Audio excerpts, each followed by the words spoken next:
It's my pleasure to moderate this panel. We'll have a great conversation today that will explore the stories of three elected leaders at various levels, state levels and local level. And I'm hoping that they can share the challenges, the how-tos, the who-done-it, the what-if, and really use their Peace Corps experiences to describe the values that they have brought with them to their domestic service, following on careers in international service. So I'm going to ask each candidate to give a few biographical details. First, it's Delegate J.J. Singh, who served in Bolivia from 2002 to 2004. He is a currently serving NPCA board member, and he's a delegate to the Virginia House of Delegates.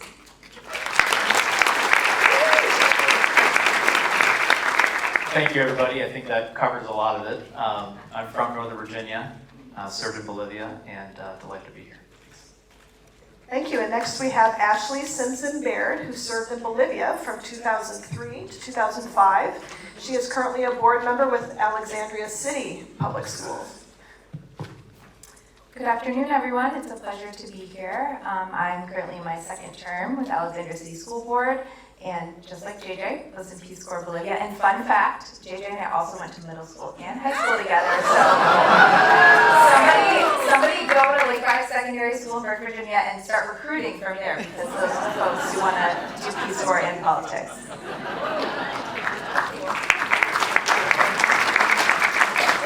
And next we have Delegate Robin Lewis. She served in Nigeria from 1990 to 1991, and she's currently a member of the Maryland General Assembly.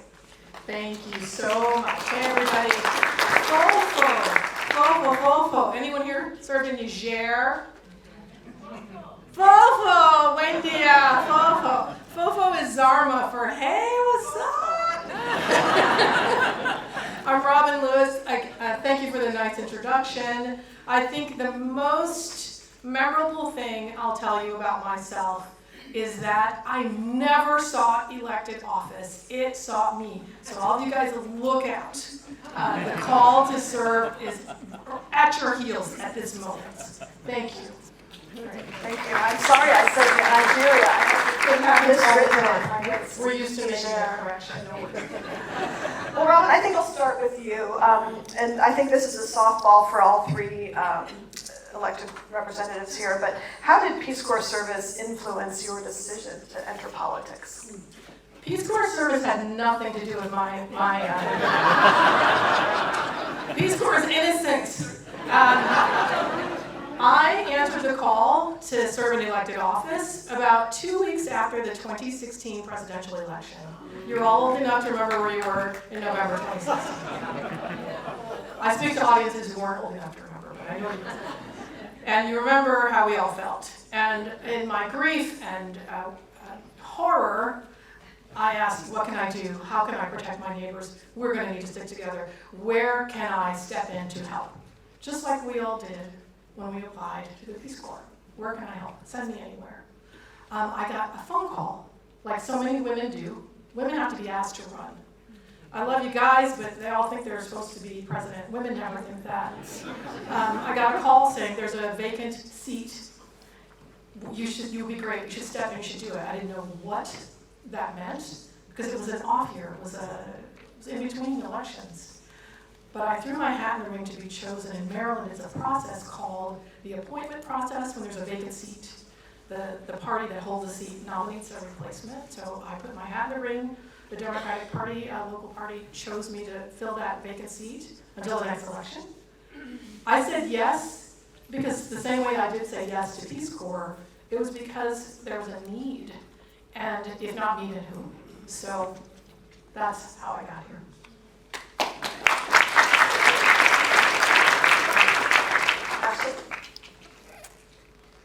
I also won't blame Peace Corps for my decision to run for public office, but there are some through lines, I think. So after I finished Peace Corps, I came back to the US. I was a public school teacher, left the classroom to go do a PhD in education, and have worked in educational research and policy ever since. So I decided to run, both because I had the professional experience about understanding public education and the needs of our schools, but also I have 3 kids who are in our public education system, and I ran in 2021, also after a very large event, COVID, and our schools being closed for an extended period of time.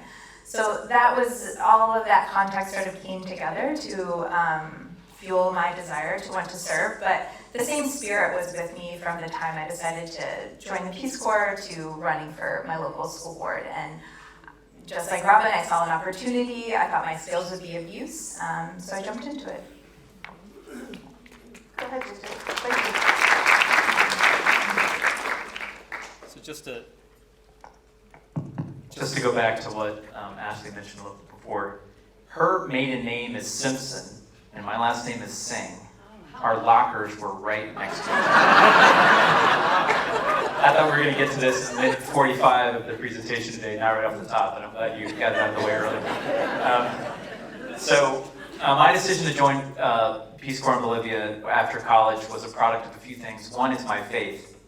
Some of the pillars of my faith, Sikhism, are work hard, share with others, and believe in something larger than yourself. And so that spirit of service led me to join an organization in college called APO, which was a service organization. And any APO people out there? A few? Okay. So as a part of APO, a lot of the people who I was in that organization with actually did Peace Corps. And so you tend to be a product of the environment that you're in. And I saw it as a viable pathway. And at the time, there had never been a turban Sikh to serve in the Peace Corps. And so when I did it, it was in a post 9/11 world, and it was a little bit awkward being in Bolivia where they just call you by what you look like. I'm not gonna give you the graphic, the visual, but it was somewhat uncomfortable for the first year. I'll put it that way.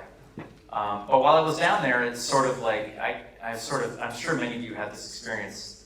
I was sort of pinching myself. I'm like, am I really here right now? Am I really in this country doing this work? It felt very surreal. But coming out of that experience with a sense of fortitude. I mean, Ashley lived at an altitude of 14,000 feet at Potosi, and I lived at 12,000 feet, so she had me beat by a couple thousand. But living in that environment, post 9/11, as the first person to do this, I felt like it was pretty challenging.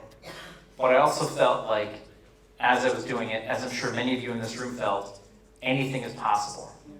Not only are you there, but the things that you achieve, the relationships that you build, and so forth. And so when the opportunity arose to run in November, I just ran and won a special election in January 2025. And I had the distinct pleasure of running for re-election in November because I get to run twice in 1 year. A special election quirk, as they call it. I felt anything is possible.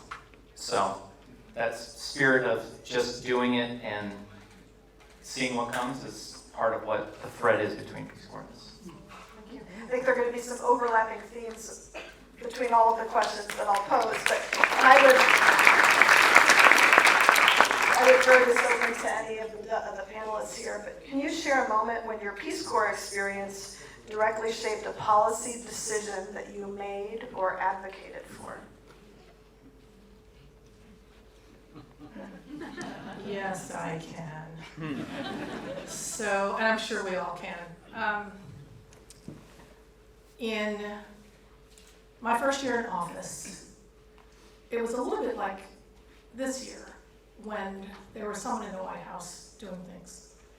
That same person's in the White House right now. And there were things that were happening my first year in office.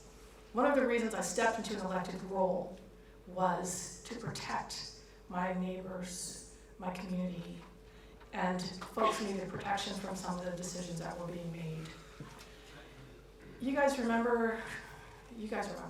So there were a lot of threats to the immigrant community, and one of the first pieces of legislation I got to vote on was a piece of legislation, a bill, that would extend some protections to Marylanders who were born in other places. And I think for me, that moment, it was a total body experience. because at the same time that you're experiencing anxiety, worry, fear, and a special kind of fear that's a fear for some danger that might happen to your neighbor, which I know you guys probably felt in your villages where you served. I know I did.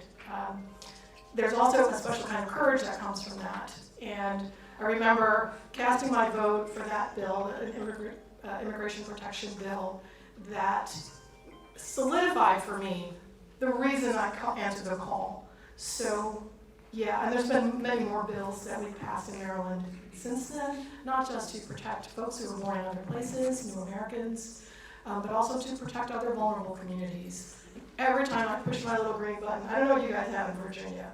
Do we have little green and red buttons? Do you have buttons? Yeah, okay. So you push the button to vote. But every time I go to push a green button to protect my neighbor, I remember being in the Peace Corps. So it lives with us. It lives with me certainly, and I think my new friends will probably agree.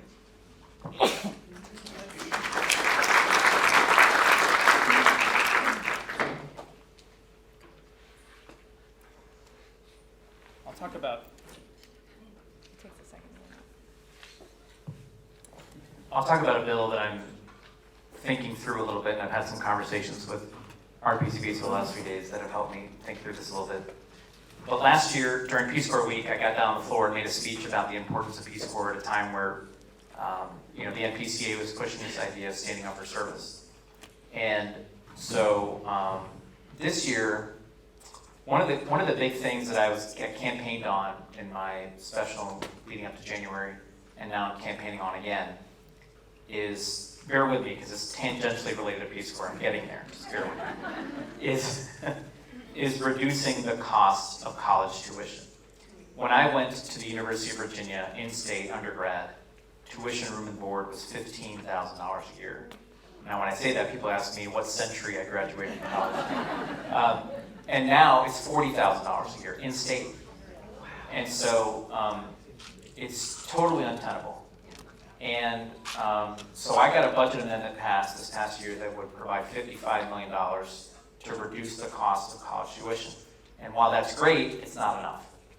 So the second piece of that is incentivizing or encouraging more adoption of something we call, and Ashley probably knows this much better than I do, but DE credits, where you can go to, what's that? Dual enrollment. Dual enrollment, which is where you go to the Northern Virginia Community College in Loudoun, and the classes are actually in your high school, and you get college credit for that. Then there's AP classes. And at Independence High School, which is the school that my daughters are zoned to when they're old enough, they said at the graduation this year, they said that the average student graduated with enough credits to skip one full year of college, which is a $40,000 savings, right? In-state. Now, the third piece of that now comes back to what I promised you I'd get back to, which is, what if we found a way to couple Peace Corps service with college or grad school credit? I know grad schools have already done partnerships with Peace Corps. Yeah. But if we were to figure out a way to incentivize AmeriCorps and Peace Corps service to reduce the amount of credits you need to graduate, there's another $20,000 to $40,000 of potential savings there, and it incentivizes people to do service. This idea has not been workshopped. You can tell there are already a ton of holes in it. Like, don't people go to college first and then Peace Corps? Right? I know that there are gaps in my logic. I'm working on it, but we'll get there.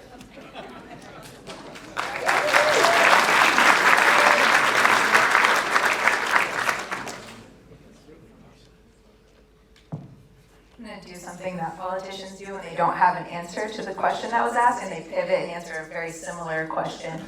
And that is that I read this question when we were preparing for this, and I was like, I can't think of anything. But what I do think about a lot is the mindset that I bring to being a school board member and representing a community that is super diverse. The largest demographic of students in Alexandria City Public Schools are Hispanic Latino, and but also come from more than 119 countries across the world. And something that I think about, and an asset that Peace Corps volunteers bring to public office, is the idea of multiple perspective taking. Once you have gone abroad and you've lived in another community, I'm preaching to the choir here, I know, you know that your experience is unique. and that there are myriad ways to look at the same issue from multiple perspectives. And that is a vital skill for legislators, policymakers, decision makers, because those decisions have real consequences for people's lives. And so I bring that mindset to thinking about every policy, budgetary decision that I make as a school board member. And it's just kind of innately who I am, as I think it is for all of you. We're able to see that our experience of the world is just one, and that there are many other ways to understand and experience. And so that's something that I find to be vital to my service, and I think all of you probably have that as well. Thank you. I want to turn a little bit to practicalities and tools about a lot of people that may be considering a run for office or searching for a policy-making position. How do I start? If you're not receiving a phone call from someone who says, we need you, and if you have in the back of your mind, perhaps I would like to enter politics, how do I do it? And I recently heard JJ speak to our NOVA, RPCVA, and he had some great sort of strategies and I think ideas about how someone can succeed. So I'd like to start with JJ, if I could, about how do I go about getting into politics? Fantastic. This is the question I love the most because I get to brag about how I ran and won. The first thing is, whether you're in the General Assembly of Maryland or the School Board in Alexandria or the General Assembly of Virginia, there are always people looking for who are we going to get to run when this seat becomes open. So it's like, okay, I'm the recruitment chair for the state legislature in Virginia for the Republican or Democratic Party. And I know that I need someone to run in District 26 and District 13 or whatever. Where am I going to find those people? So in the same way that the delegate over here was approached to get to run, there are people out there looking for talent, okay? So it seems sort of almost like an impossibility for you to go from zero to getting elected without having a robust network. The first step is figure out who the players are in the community, the ecosystem, and figure out what the recruitment process looks like and just start by getting on their radar. I mean, you don't have to start there, but that's one step. Get on somebody's radar. Another step that I took was I became, and I know this is a very nonpartisan crowd, right? No one's affiliated with any particular party or ideology here. So I started by becoming the treasurer for a school board candidate in Loudoun.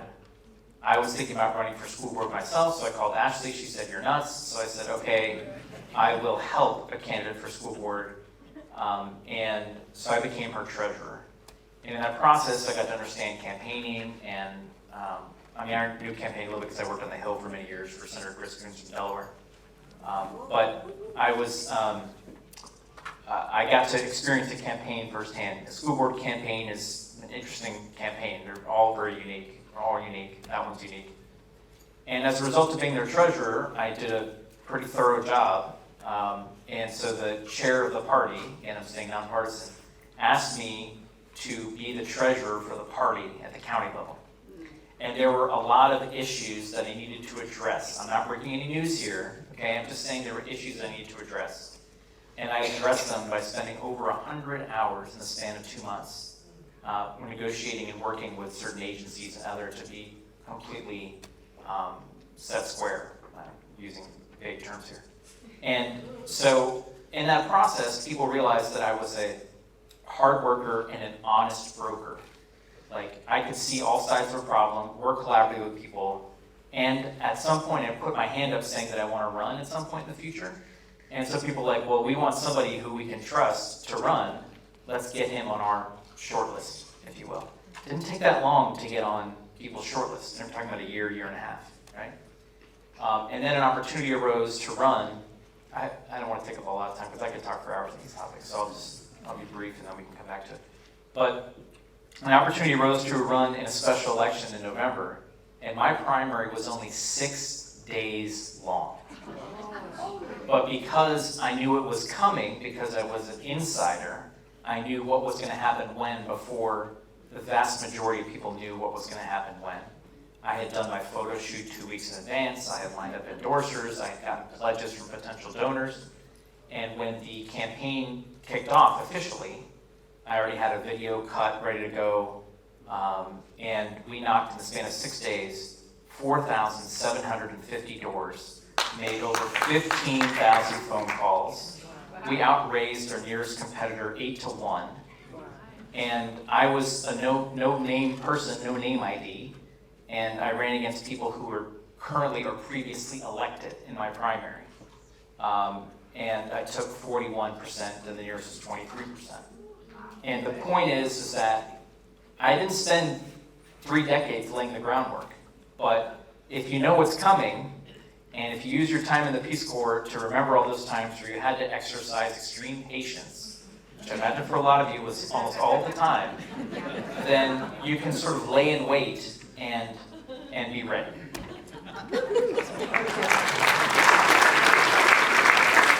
to change the question slightly, unless you'd like to answer that one. I have another one that's slightly different. I'll just say, I was not part of the, can I say Democratic? I was not part of the Democratic machine. I'm not a Republican either, but school board elections where I live are nonpartisan, so there's no party affiliation. That means there's also no party support. And I just filled out my paperwork and submitted it and then realized, oh my gosh, this is really happening. And from there, I kind of just figured it out as I went. There are a lot of organizations that can help you understand campaigns, how to run campaigns. I highly encourage you to go that route because that sounds a lot easier.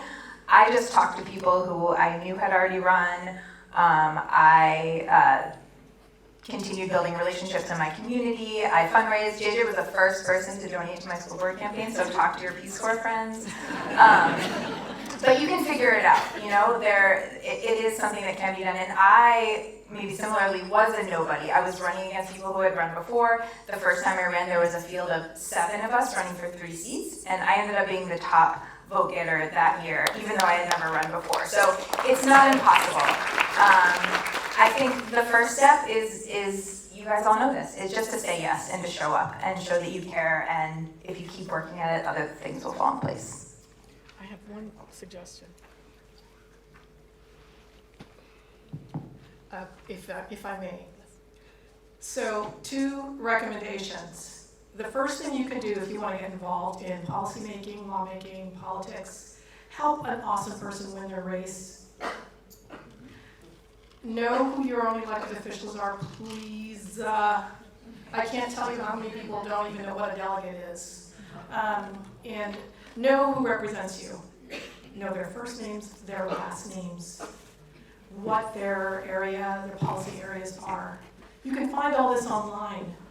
Bookmark these people, add them to your address book, know who they are, and ask them for what you need. Tell them what's important to you. And if they're good at their jobs, help them win their next race. Or if you know someone in your community who's awesome, like JJ or Ashley, please help them win. The second thing I would say is there are programs Ashley alluded to that I took advantage of. There's an organization called Emerge America. About 25 states have their own local chapters. So I did the Emerge Maryland program. It's a training program for women who are Democrats who want to get in elected office. Trains you how to run, what to know, what to do, how to fundraise, all that good stuff. And you become part of a cohort of other amazing women. And I think men already have their equivalent, which is just being a man. But for women, we're going to start an organization. And I'm totally ragging on you guys today. Just to make it so easy. But you become part of a family of other women who are running for office. And I'll have you know that in Maryland, by the way, how many Marylanders in the room? Just raise your hand. Okay, cool. Go Baltimore! Baltimore! So in Maryland, there are right now probably a dozen women in the legislature, in the state legislature, who completed the Emerge Maryland program. So it works. So if you're not from Maryland, you're from Virginia, I know there's Emerge Virginia, other states, get involved and help good people win. Okay. I just want to add on to something of that because it's fantastic advice.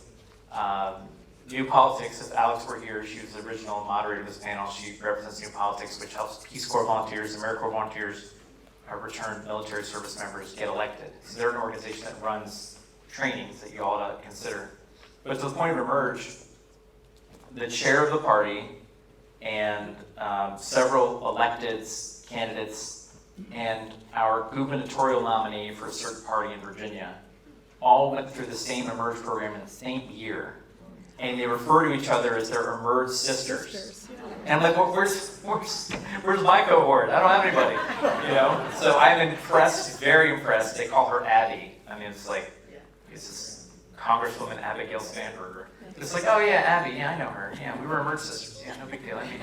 So it's a very impressive program. Just not having been in it, just hearing from the alums. It's a very impressive program. I think they're planting some seeds here.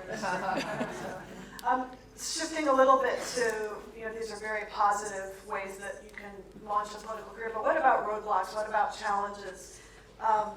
Did you face any challenges when you transitioned from international service to domestic service? If so, how did you overcome them? And if not, what helped you make that transition from your previous international or Peace Corps focus to a very domestic focus?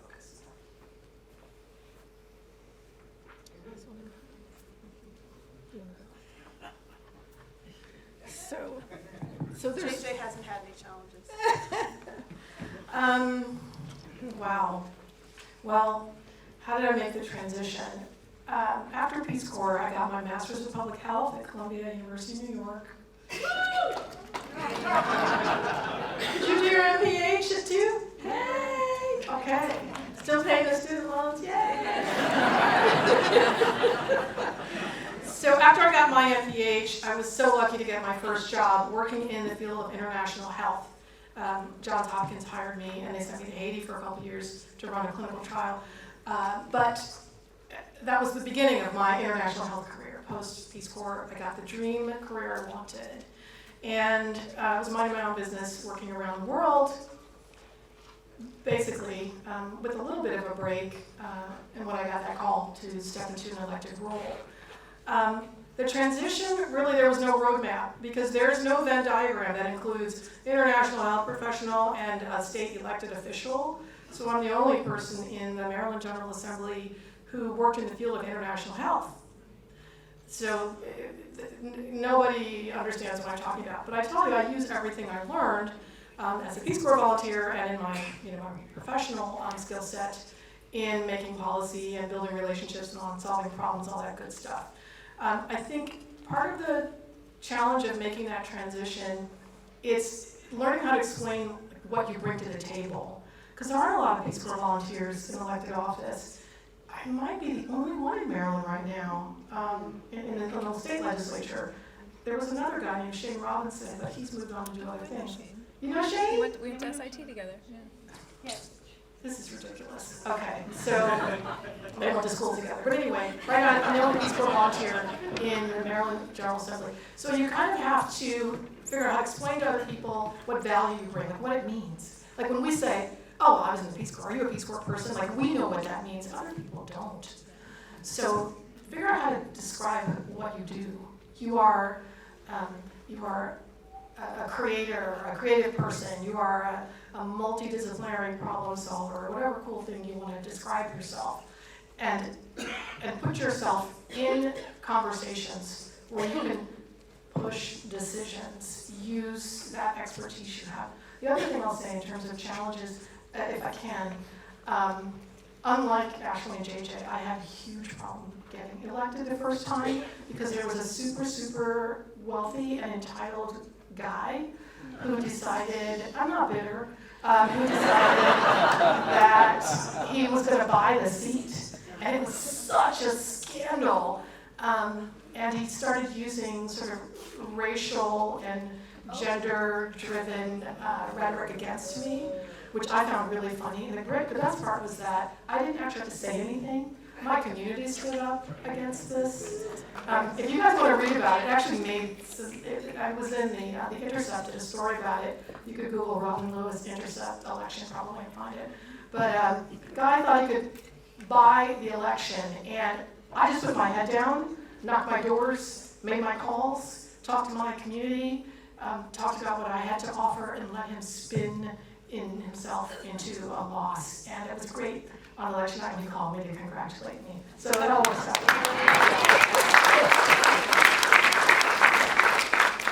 I'm going to not answer the question again, but build off of something that Robin was saying in the sort of assets that we bring to elected office. And I think Peace Corps volunteers are inherently great at building relationships and building relationships across difference, across cultures, across languages. And that is incredibly important for our elected leaders, especially right now. So the way our political systems work and campaigns work, we position the people who are running for office as if they should have all the answers. And when you run, you will talk like you have all the answers, but in truth, you do not. And the best thing you can do once you're in that position is to have the relationships with people, to be able to talk to them, to understand in depth the issues that your community is facing, the problems you're facing, and how it is seen from multiple perspectives. And I think that is something that all of us in this room know how to do.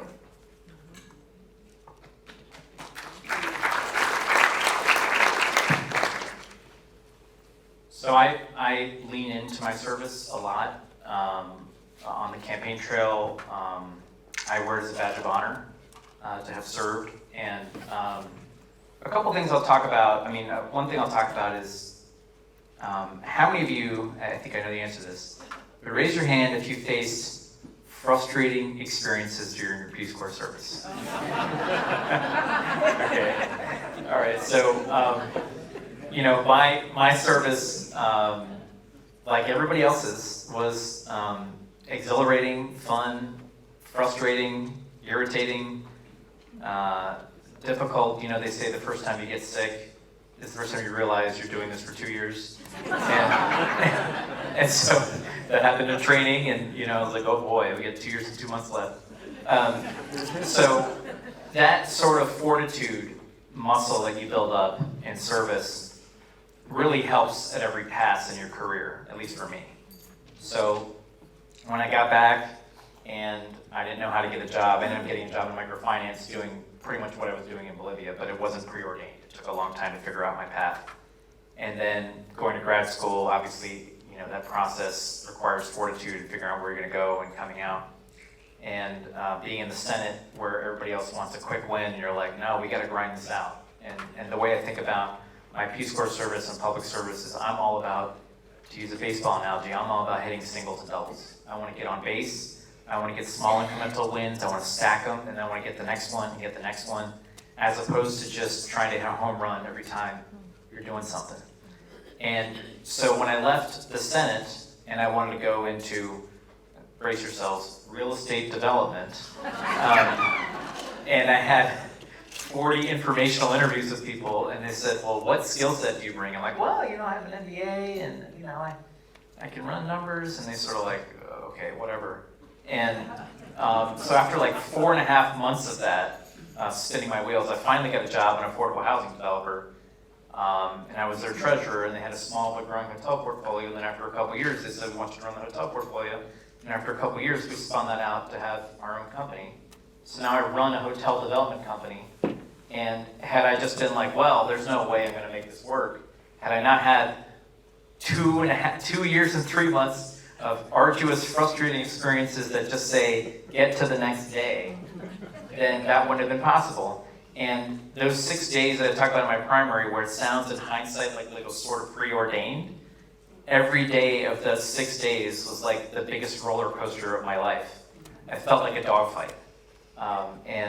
So the skills that you learn of fortitude in Peace Corps, travel is what I should say.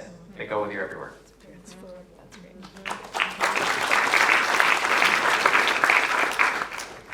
In case you need any more advice, I'm going to plant one more question about recommendations you would make to RPCVs who want to help revitalize today's democracy. You know, I think we've all talked about the fractious times that we're living in right now. And even if you don't want to run for elected office, is there some general advice that you can give about how to become involved at the state and local levels to help rebuild and reinforce our democracy?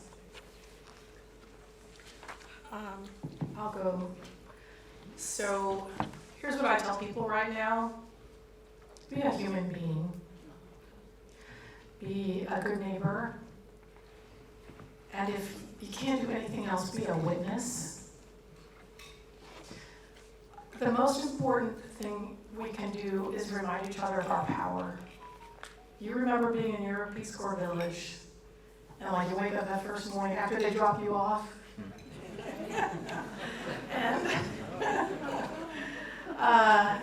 and you're like, where do I even start? You remember that feeling? Well, but you just got up and you just did what you could that day. And you learned another couple of words in the local language. And you figured out how to negotiate at the local market. And you figured out how to tell if there was a giant spider inside your mosquito net or outside. And at a certain point, you didn't even care if it was inside or outside. Literal had that experience. You just got up and you did it every day because you were there to help other people. So just remember that. Be a human being. Do what you can in your own community. Start a garden. Help seniors with groceries. Read books to the kids on your stoop. We have stoops in Baltimore. I think you have them in Alexandria too. That's stoops. Yeah. If you don't have a stoop, you have a porch or a park. Just be with other people. And that is the most powerful thing you can do. That stitches back our broken social fabric. And can I make one more appeal? So, although we're all here, we share a nationality, we share a national history. We do have different cultures, even in this room. There's some people here from Indiana, like me. I got out of there really fast. There are folks from California. We all have different, sort of cultures, and families, different cultures. But we're Americans, and we should look at each other and just say hi. And I challenge everyone here to do that. It's like the first step in breaking down, not breaking, we're building, we're stitching, we're knitting the connections. Say hello to someone, just because that is powerful. That's what they don't want us to do. They want to tear us apart, but we're not gonna do that. We'll be closer than ever.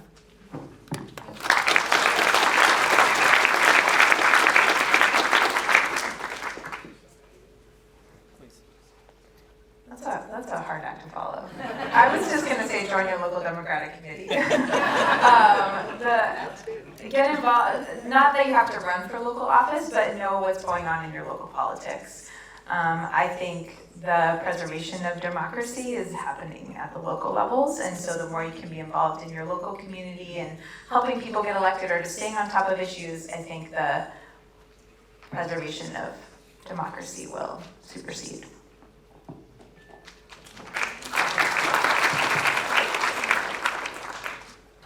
So I would encourage all of you to figure out what you're best at and do that really well.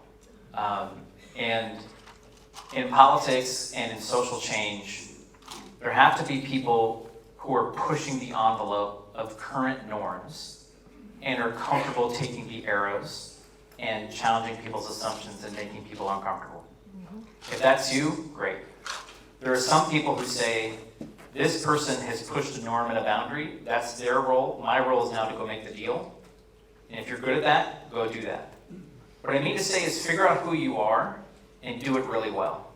And do it in a way that improves society, politics, business, whatever it is. Do it really well. Because we need people with your values who are doing things really well. Honestly, I know the values of the people in this room. I'm not worried about you.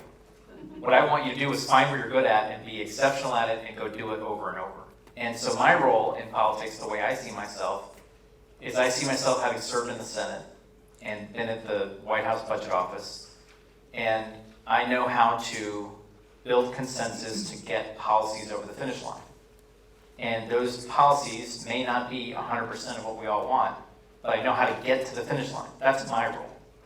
My role is not necessarily to be out there banging my fists on the table, trying to get the perfect, because I think perfect is the enemy of the good, in my view. That's not everybody else's view. So figure out what your view is and go do it really well. I had more to say, but I forgot it, so I'll come back to it. Well, I want to thank all of our panelists. I think we have time for 2 questions. So I'll take my moderator's prerogative and take 2 or maybe 3 questions from the floor. Do they need a microphone? We have one back here. Can you just speak loudly, perhaps? Sure. Yeah. Hi, my name is Andrew Lehman. I'm in the process of getting into be a TEFL volunteer in Ecuador next year.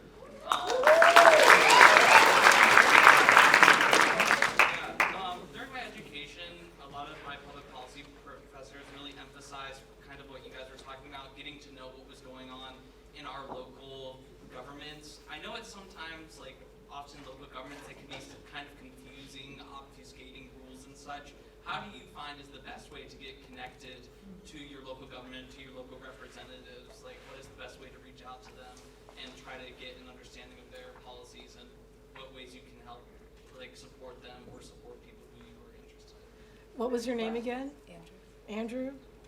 Yeah, just how do you feel like you can connect yourself to, like, your local, like your school boards or your city councils? Like, what is the best way to get in touch with them, and what is the best way to share that message with people who you live with, who you think could really benefit from that knowledge and kind of be more proactive in their community? Because I feel like a lot of people aren't that proactive in their local government, and so basically whatever goes on to the council happens, and then we just react to it rather than be proactive. So thank you, Andrew. You said you're about to go join the Peace Corps? Ecuador, yeah. Wow, that's so amazing. Wow. I'm kind of jealous. So let me say this, Andrew. It is so easy to find us. I cannot believe anyone's like, where's my local? I have no privacy. None of us have privacy. Everybody knows that we. Okay, so here's what you do. Number 1, just figure out what state you live in. I live in Ohio. Oh, bless you. Okay. Literally Google who are my representatives at the city or local, municipal, whatever your arrangement is, city or municipal level. Who represents me? You can use Facebook to figure that out. It's so easy. Then you get their names. Then you Google them. And then follow them on their social media accounts. Click to subscribe to their newsletters. We have no privacy. And that's okay, because we did have privacy in the Peace Corps, remember that? We're used to it. So, and then contact them. People contact us all the time. I get Facebook private messages. People used to message me on Twitter, but I'm not on Twitter anymore. And maybe they're messaging me there. You're on X. My account still exists on X, but I don't interact with X. Anyway, private message them. Hi, I'm your constituent, and we will immediately jump 5 feet in the air. Oh my God, it's my constituent, because we love you. We stay up late at night. Like, oh, my constituents, oh my God, one of my constituents, their light bill is too high. It's so easy. Once you know them, follow them, message them, read their newsletter, interact with their social media. When they have a town hall, go. Don't let it be the same 5 cranks. Go.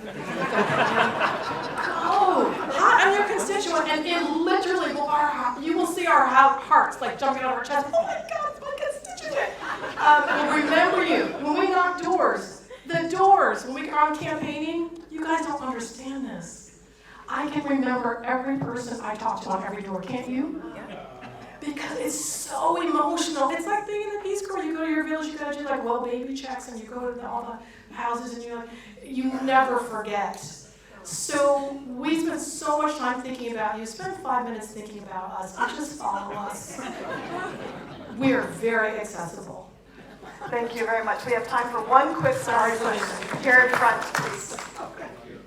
Hi, Mary O'Connor, North Macedonia, the Philippines, Peace Corps response. It's been a wonderful panel. Thank you very much.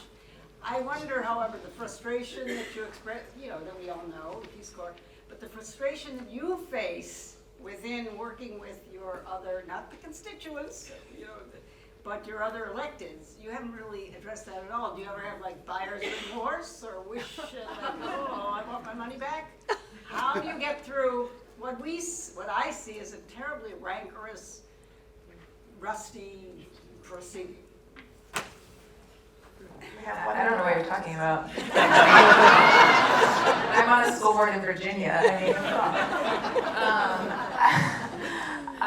thank you for the question. I think that is definitely worth acknowledging, and it's a really difficult time. I mean, everything I talk about is related to education. It's a really difficult time for public education in this country, and it's something that I think about every day, and I lose a lot of sleep over. I think for me, I just stay focused on what's important and what's best for our students, regardless of what happens with federal funding freezes or continuing resolutions or big, beautiful whatevers. Kids are gonna still come to school, and we still need them to be educated, and I get to make decisions every day that impact that. And so that's what I stay focused on. Since I was first elected in 2021, we faced a lot of culture war issues, book banning, transgendered students, things that are all meant to be a distraction from what's really important. And so the more that I can stick to doing the job and making sure that we're providing the best quality education we can for kids in our city, the more I am not giving in to all of the noise.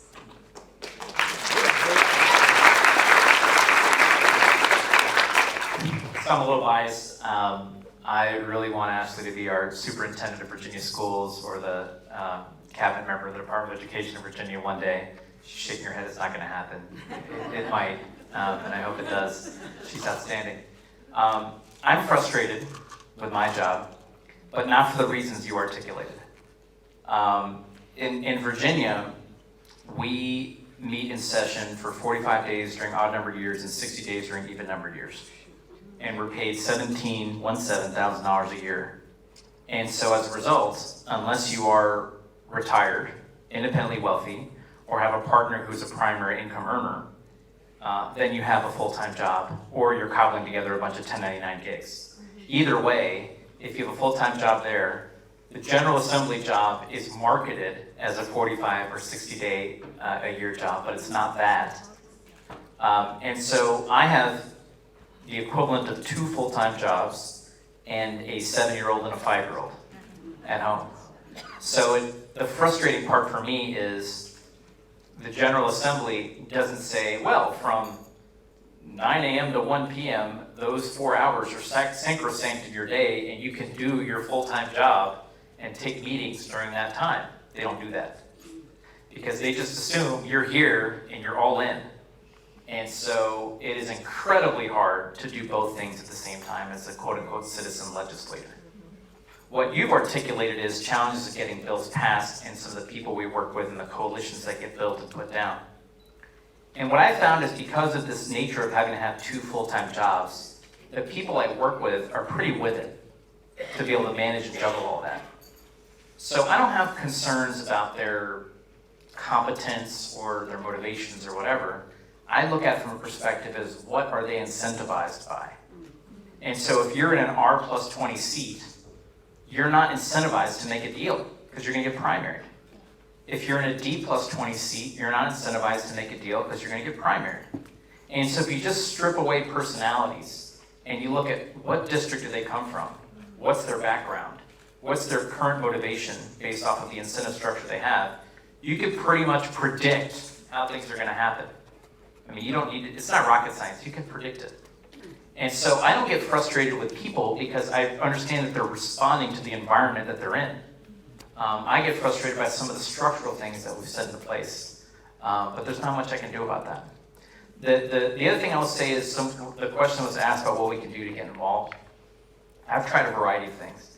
I've tried to go to county committee, party committee meetings. Boring. I mean, these things are incredibly boring. And yeah, they want new people, but they really want you there to go knock on doors or give money to candidates of the party. I found that exceedingly boring. So the question is, how do you, despite being shaken down for money and volunteer time, how do you get involved? And the answer is to give people what they want, which is money and volunteer time, but do it in times and in doses that you can handle. The worst thing you can do as a PCV is sit down with an elected, and this is a little bit contrary to the delegate's advice, but it's actually similar. It's when you reach out to the delegate, there's a way to do it. Hey, I'm really interested in what you're working on. I'd love to help you. Or thank you for taking the lead on that. Oh, okay, now the delegate's ready to engage, right? But if it's like, oh, I've got these ideas for you and I need to sit down and talk to you, and you sit down and you buttonhole them for 30 minutes, and it's a one-way dialogue, which has happened with me and some RPCVs in the past, and you can't escape the conversation, that is a bad way to make the introduction. So you want to be helpful, and you want to be brief, and you want to be action-oriented.